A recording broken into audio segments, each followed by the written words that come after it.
Your 8-minute question and answer period will begin now. What do you expect your project to look like a year from now? So for our project Raw Solutions, in a year from now, we're hoping to have approximately 10 to 15 solar dehydrators manufactured and sent out to Guatemala and other countries in the global south, which will partner with nonprofit partners in order to do that. And then from there, we're hoping to also have our dehydrator prototype completely finalized and just be completely on building relationships and expanding our project's impact. We also have our project Earth, and I'll let Noah speak a little bit about that. Thanks, Brendan. For Earth, we're anticipating that a year from now, we have approximately 50 to 60 companies onboarded onto the website, featuring their products and talking about their brand, as well as approximately 500,000 unique visitors to the website. We hope to be generating a steady stream of revenue from our affiliate marketing links and our featured posts. Can you outline the costs related to the development of this project? Yeah, so for Raw Solutions, our costs are pretty low. We are all volunteers, so we have no employee costs, and we really just focus on research and development.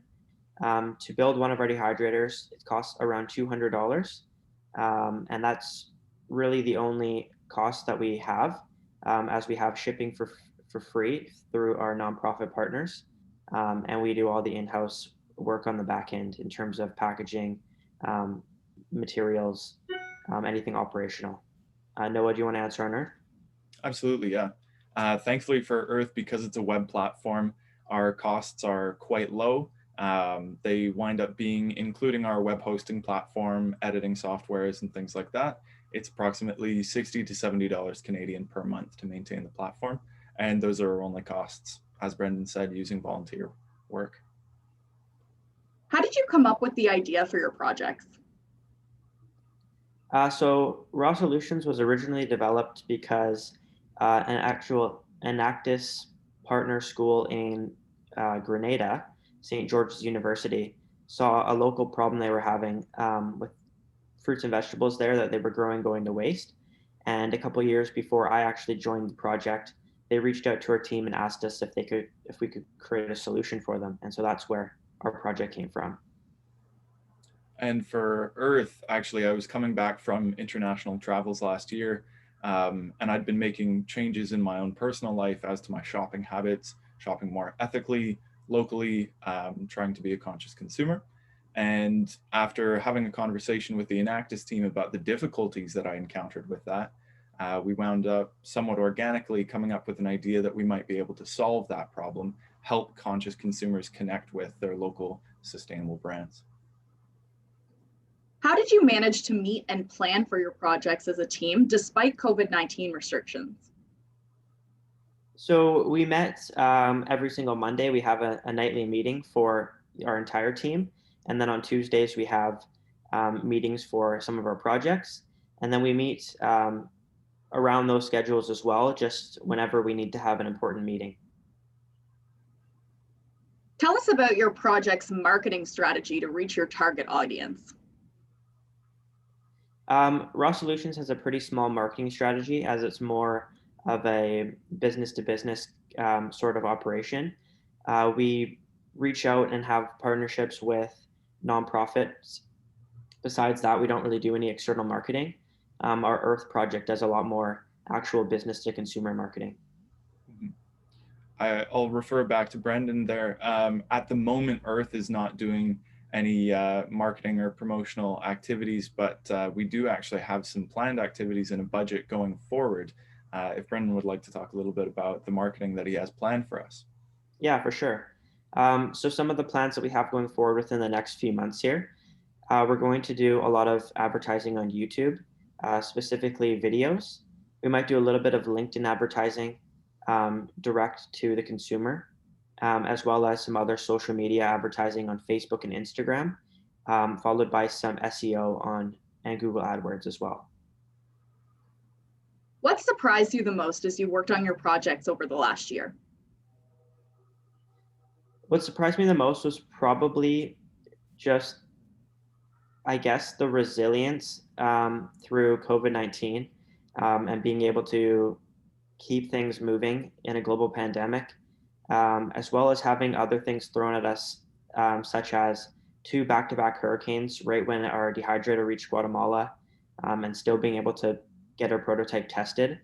And so I think that's probably the biggest surprise, is that we were able to overcome those obstacles. On the back of what Brendan was saying, I think that the resilience and the enthusiasm, despite the conditions, is really what's surprised me and given me a lot of hope and encouragement while I've been working with Enactus. The enthusiasm that people bring to the table despite being on Zoom and despite the challenges is heartwarming. Did your team take any action to increase diversity and inclusion? Myself personally, I have a very small team, and so we haven't been able to bring any other members on our team this year. But I know Noah's recruited some new members from throughout our school into his team. So Noah, do you want to talk a little bit about that? Yeah, absolutely. I've had the opportunity within my set to network with a variety of people, different people, women, people of color, et cetera, and I had actually had the opportunity to onboard a good friend of mine as well into the group. So we've been making efforts to reach out and connect and make sure that we do have a relatively diverse group at Enactus. Yeah. And I think another thing too is we're really focusing on the diversity within the faculties. So taking it away from just being a business club and only recruiting business students to finding engineers or people in the computer programs and stuff like that, to really have a diverse group. What accomplishment from the last year are you most proud of? So personally, for Raw Solutions, I'm most proud of being able to have sent out our prototype. As I said before, with the global pandemic and not really knowing where things would go on a small scale and large scale, just being able to, push forward and have our prototype sent out, and now kind of have a solid game plan from here. That would be for Raw Solutions. And then Noah, do you want to also explain for Earth, please? Absolutely, yeah. I would say founding this project, the beginning, and assembling the team for it, having that first meeting where we all got together and I got to see how much excitement there was about the project, the quality of talent that we had to work on it. That was, I think, the proudest moment to date. What areas of your projects do you see as most innovative and why? For Raw Solutions, I would say what's most innovative for us is that we're allowing farmers in mainly developing countries to dehydrate their produce that they're growing without. Your time has now expired. Thank you, Enactus British Columbia Institute of Technology.